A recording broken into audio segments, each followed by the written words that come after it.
It's true Kafka-esque type of situation. It's black as white, white is black. It's the most unbelievable thing you could ever imagine. It's one thing to be victimized of a crime. It's another thing to then be blamed for the crime that you're a victim of. The following is a story so extraordinary you couldn't make it up. A story about the risks of investing in Russia today. A story about how companies are stolen, criminals take over banks, and murderers dictate to judges. About how politicians pay lip service to cleaning up the system, but in fact do nothing or actively assist the criminals. It's a story whose twists and turns lead down a dark trail of corruption, violence, and the theft of $230 million from the Russian people. Crimes like the one we're about to describe happen in Russia every day. And this is how it can happen.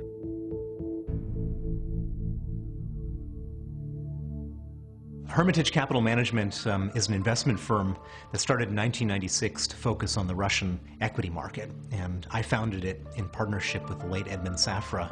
We were the largest foreign portfolio investor in Russia. Everything had been going beautifully with the business. We had been growing the fund. We had been making money for our investors. We had been stamping out corruption in the companies we invested in.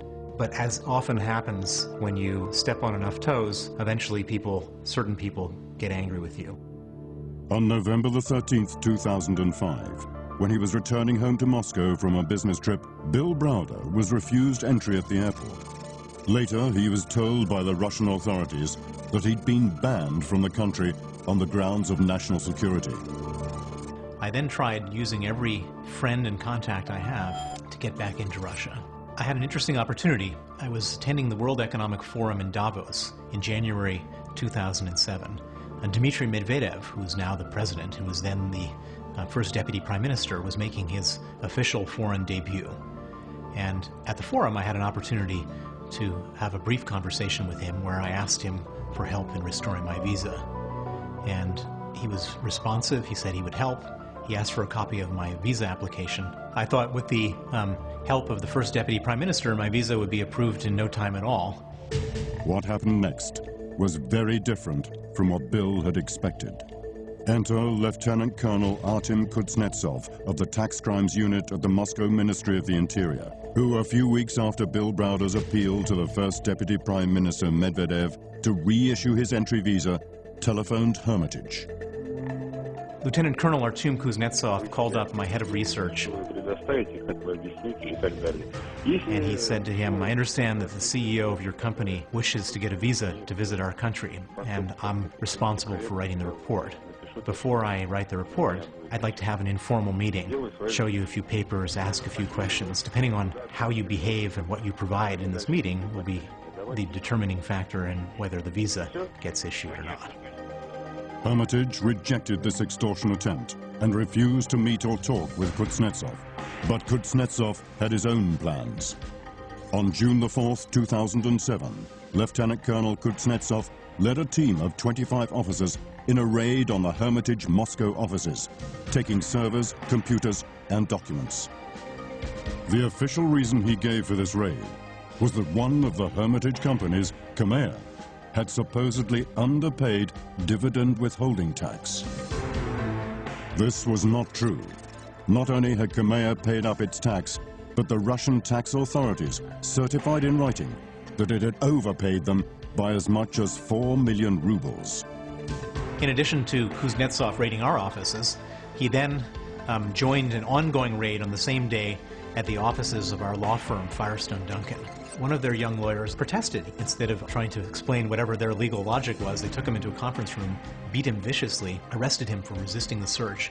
He was fined 15,000 rubles to get out of jail, and then he was in hospital for 2 weeks, having to recover from his beating.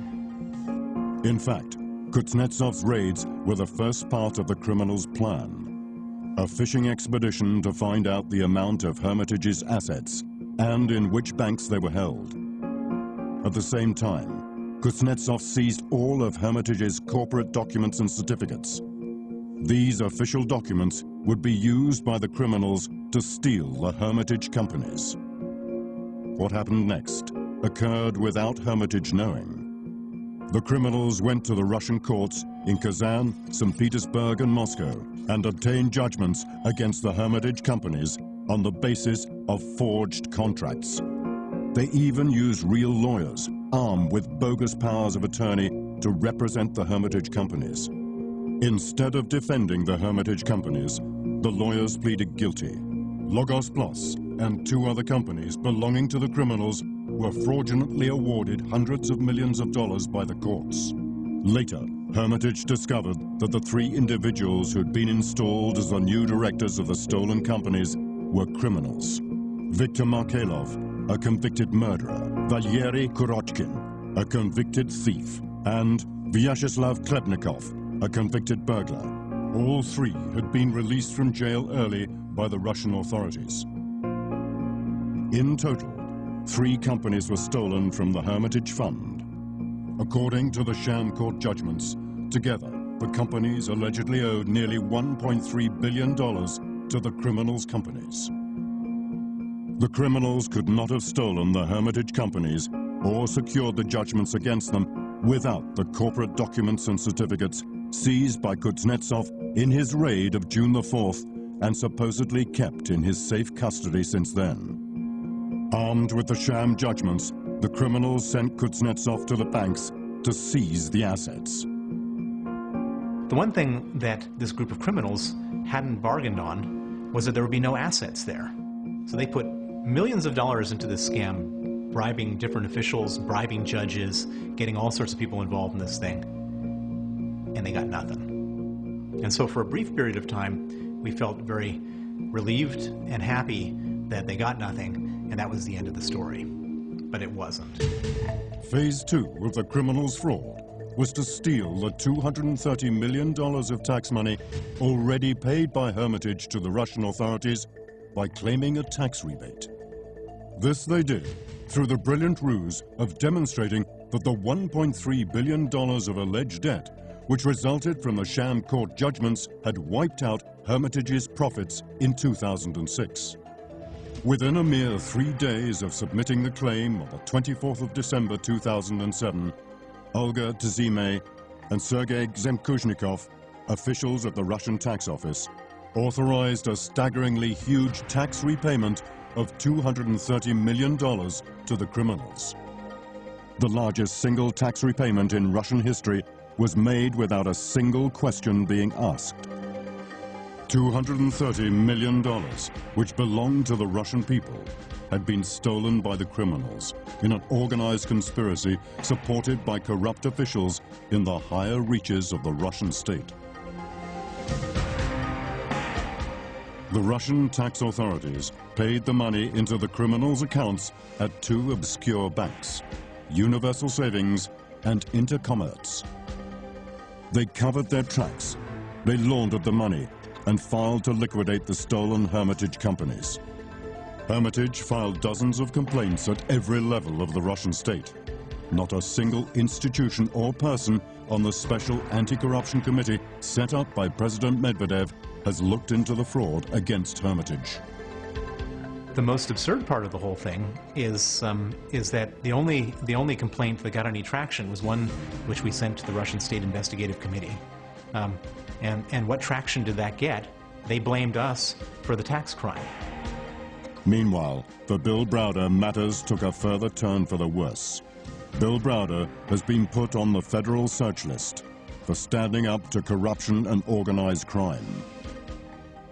You can't steal $230 million from the Russian budget without having very, very senior officials involved. Clearly, we can see the names of the senior law enforcement officials going right up the chain. We can also see the involvement of senior tax officials, senior judges, lawyers. And then on top of that, you have all the people that we wrote to that decided to do nothing about it. And that tells you something. As this video is being produced, the Russian Ministry of the Interior Police have arrested Sergei Magnitsky, a lawyer and accountant working on Hermitage affairs at the Moscow-based law firm Firestone Duncan. 6 other Russian lawyers working for Hermitage, who've been trying to seek justice by reporting the $230 million tax fraud to the Russian authorities, have either fled Russia or have gone into hiding. So a story so extraordinary you couldn't make it up. A story about the risks of investing in Russia today. A story that sounds like a thriller but isn't. It's a true story, and it's one that's being repeated every day.